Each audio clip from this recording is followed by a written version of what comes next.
Hello everybody and welcome back to Screen Stars. I'm here today to bring you my review for the 2018 comedy film Holmes Watson, a film that is directed by,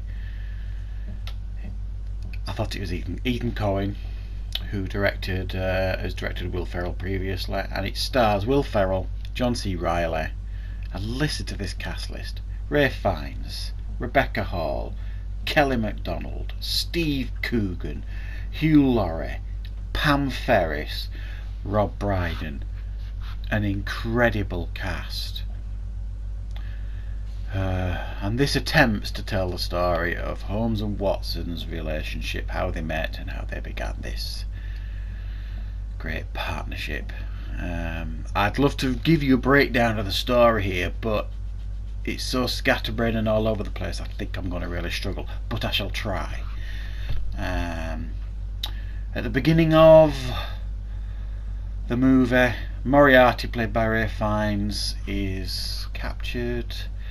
There's a big trial taking place, and they're relying on Holmes to turn up to the trial to convict Moriarty. He turns up, claims it's not Moriarty. Moriarty is buggered off to America. Rob Brydon's Inspector Lestrade kicks off. There's a plot against the Queen. She's been targeted to be killed. It's Holmes' job to stop this, find the culprit. Jesus, where are we now? Rebecca Hall's character, Dr. Grace Hart, is in the film. And I don't know. I give up. I genuinely want to give this film both barrels.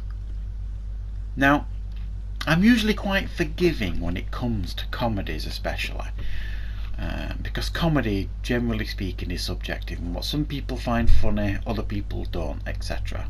For example, the Johnny Depp film Mordecai was slated by critics, and I ended up really liking that film. And I did a misunderstood movie review on that if you want to check it out. I thought that was an actual quite a hidden gem, and I think the humour in that was really, really fun and funny. This one, on the other hand, I was hoping was going to be another Mordecai. So I was really going into this a bit terrified, because I was so looking forward to this film. The trailers looked great. I thought it looked really funny in the trailers. And let's be honest, Will Ferrell, John C. Reilly, when they get together, it's usually magic. And if you haven't seen Step Brothers, then you need to really watch that film, because it is absolutely hilarious. So, and the cast that's going on here, Holmes and Watson, a comedy. I love Sherlock Holmes comedy movies.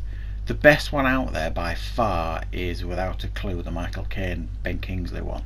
And again, I've done a classic film review for that on the channel. It is a brilliant, brilliant comedy Sherlock Holmes film with a lovely twist in it. So the scope here for a comedy with Holmes, Sherlock Holmes films, and with Will Ferrell on board, John C. Reilly, how could it fail? Watch this disaster of a film. I don't know where to start with this film. How could you put someone like Ralph Fiennes, Steve Coogan, Rebecca Hall, Pam Ferris, Hugh Laurie, Rob Brydon in your movie and do nothing significant with them? And these are all talented people. Did they not look at the script and think, oh, hang on a minute, this looks a bit shit? Or did they just sign up for it because it was Will Ferrell and John C. Reilly, and they thought, well, they must know what they're doing. I'll trust them. My God, I bet every single one of them is regretting it now, including Will Ferrell and John C. Reilly. What on earth were they thinking?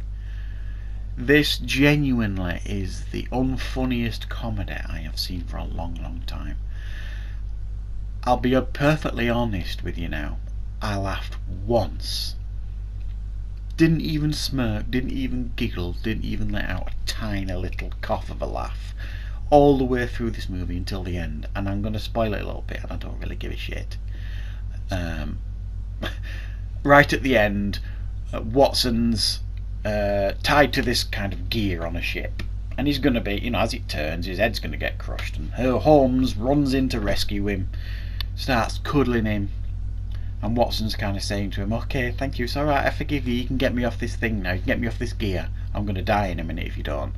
And Holmes is just keeps cuddling him, saying, can you feel my heartbeat, and all this bollocks.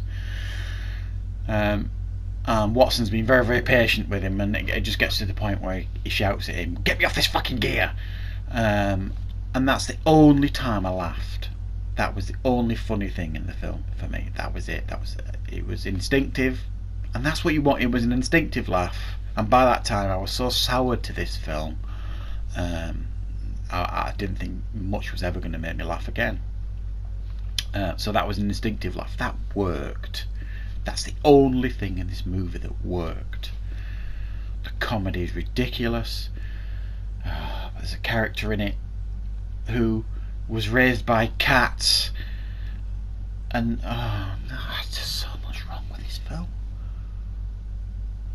Slapstick is good.